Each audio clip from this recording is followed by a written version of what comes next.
Esteban, como todos lo reconocemos, fue el primer mártir de la iglesia naciente. Esteban, el primer diácono electo en la iglesia primitiva.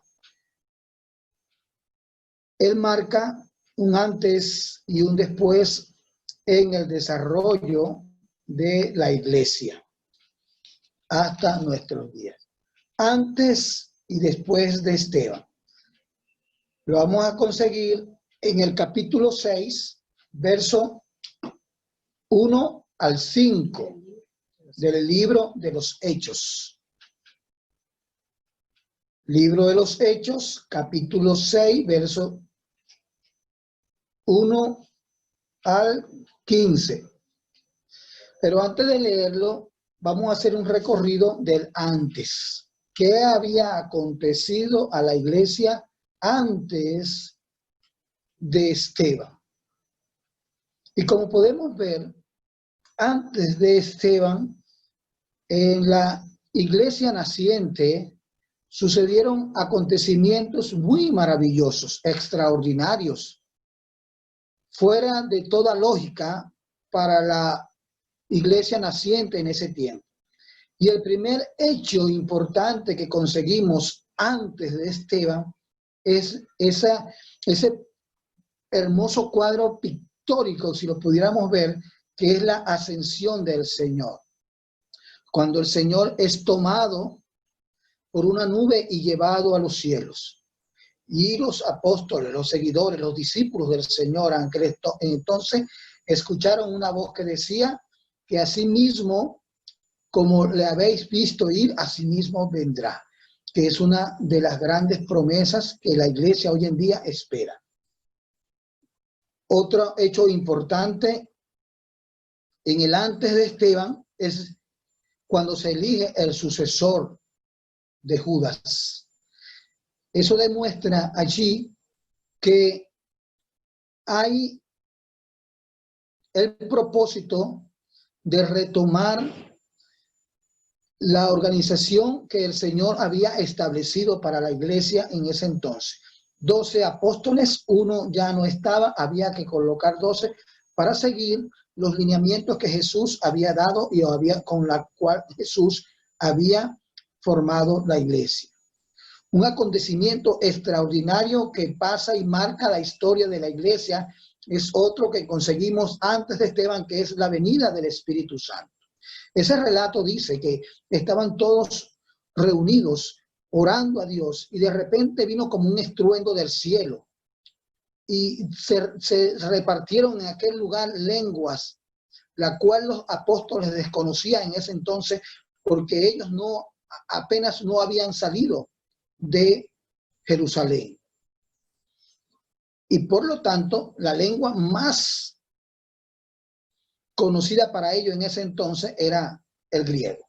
Sin embargo, dice la Biblia en ese relato que se les repartieron lenguas de los diferentes países que estaban congregados allí en ese momento, porque era una celebración importante donde muchos judíos de todos los lugares, dicen medos, persas, de Bitinia, de diferentes lugares, se habían dado cita allí antes de Esteban. Y antes de Esteban, también vemos allí algo muy importante en el capítulo 2, verso 1 al 13 verso 2, capítulo 2, 14 al 41, es el primer discurso de Pedro. Un Pedro que nos habíamos despedido de él con la negación del maestro en esos momentos más tristes del Señor. Un Pedro que se había llorado amargamente cuando se acordó de aquella advertencia del Señor. Ahora lo vemos tomando el rol del líder de la iglesia en ese entonces y da su primer discurso en el capítulo 2, verso 14 al 41. Y no nada más y nada menos que en esa predicación de Pedro se convierten como 3,000 personas. Luego conseguimos el desarrollo de la vida de los primeros cristianos.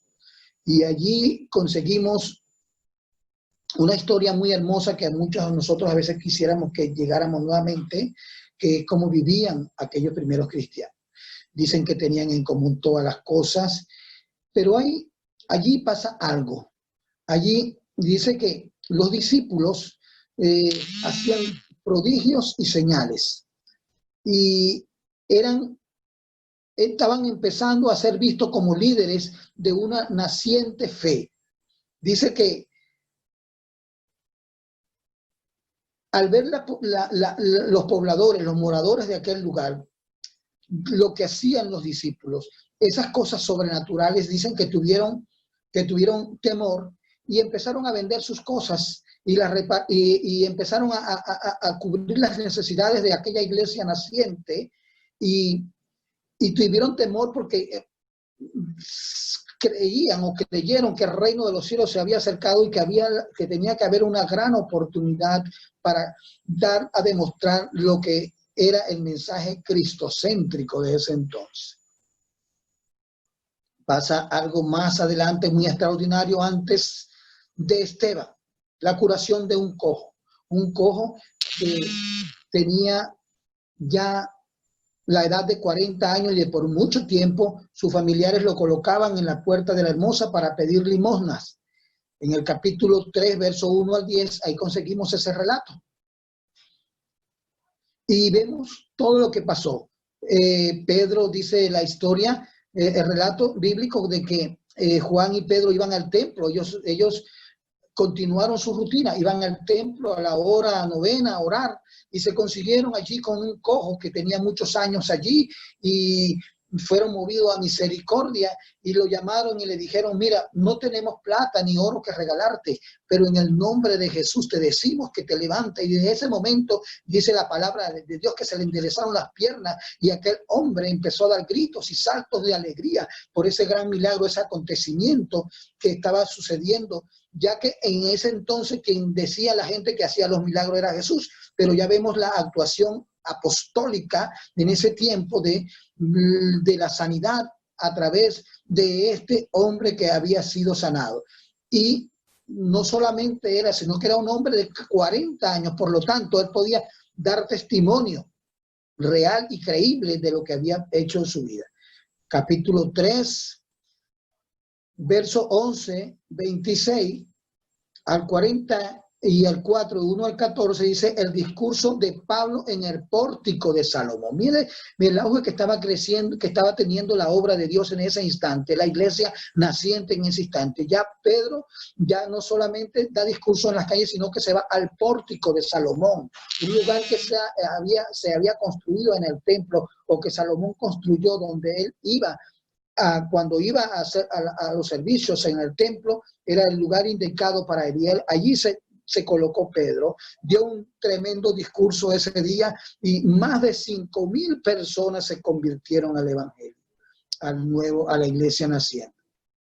En esa iglesia antes de Esteban también conseguimos que ellos son llevados ante el concilio. El concilio era la máxima autoridad que gobernaba en ese entonces, y fueron reunidos ellos allí con los gobernadores, con los representantes, con los ancianos, con los escribas, con los representantes de la fe en ese tiempo, Anás, Caifán, los sumos sacerdotes.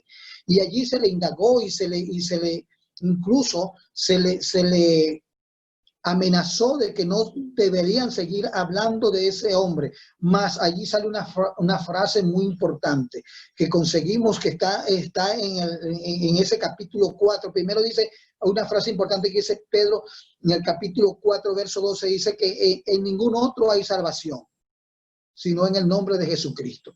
Y luego les dice a ellos que ellos consideraran si era necesario obedecer a Dios o a los hombres. Dicen que fueron dejados libres y ellos regresaron nuevamente. Y pasa algo muy triste luego en la iglesia naciente. Un caso patético que tenemos que narrar, que es, antes de Esteban existieron unos hombres llamados, un matrimonio, una pareja, Ananías y Zafira. Y todos conocemos esa historia de Ananías y Zafira.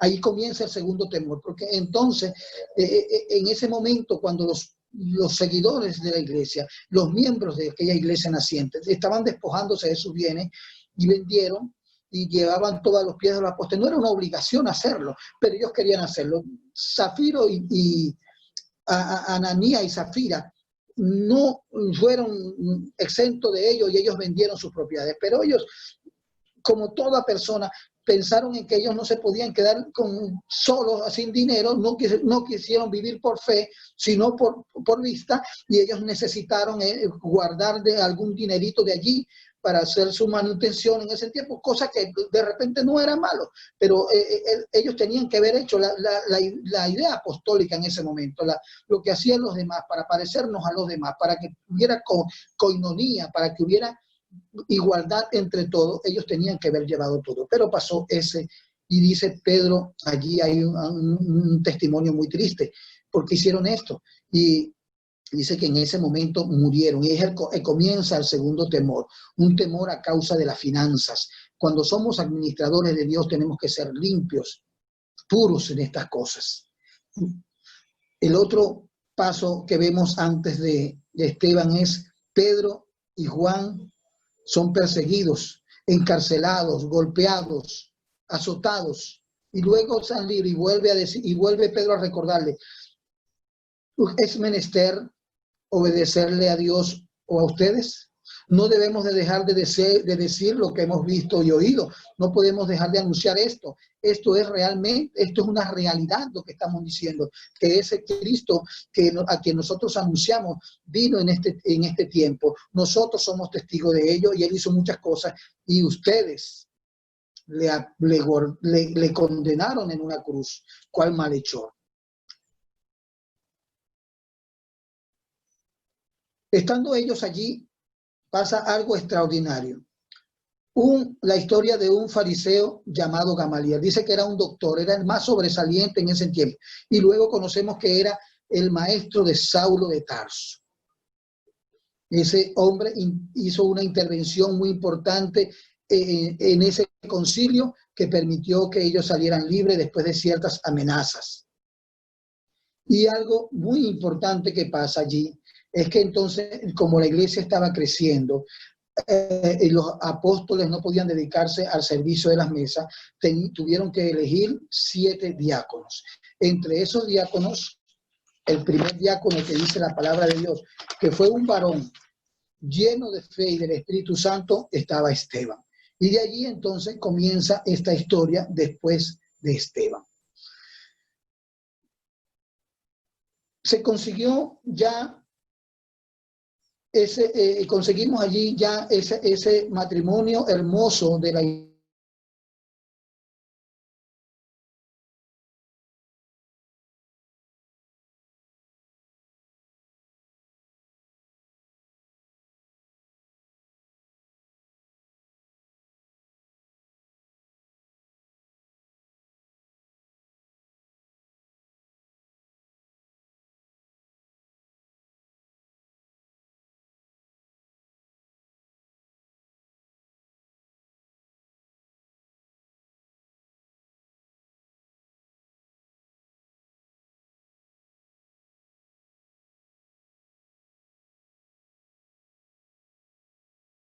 Y un poquito la imagen, ya ven.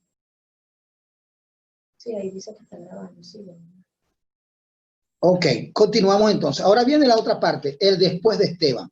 El después de Esteban se acaba esa parte tan hermosa que acabamos de relatar, porque de una iglesia que viene en victoria, una iglesia que viene ya cargada de muchas emociones, de acontecimientos más importantes, viene después de Esteban, pero es un después de Esteban sufriente, pero muy maravilloso, porque es el que va a permitir entonces que la iglesia del Señor no se quede en Jerusalén, sino que continúe, sino que siga llevando el mensaje a todas las demás personas.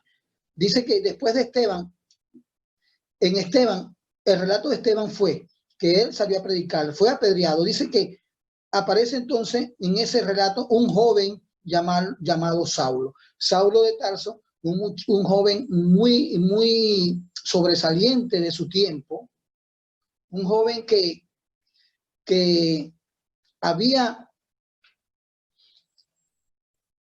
visto y presenciado el apedreamiento de Esteban, un joven celoso de la ley, aparece ya en esta segunda etapa de después de Esteban, que ese después de Esteban es el que va a acompañar a la iglesia hasta nuestros días.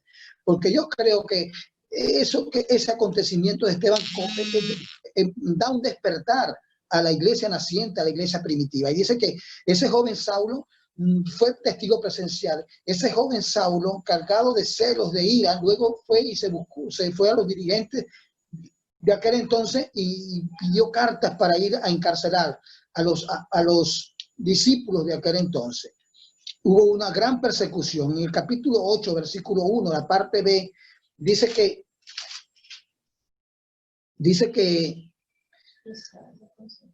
en aquel día hubo una gran persecución contra la iglesia que estaba en Jerusalén y todos fueron esparcidos por toda la tierra de Judea, de Samaria, y salvo a los apóstoles. Los apóstoles se quedaron en Jerusalén, pero los demás creyentes tuvieron que salir dejando todas sus cosas y irse a otro sitio. Dice que se fueron a Samaria y a Judea. Se fueron a lugares más lejanos de Jerusalén donde no podían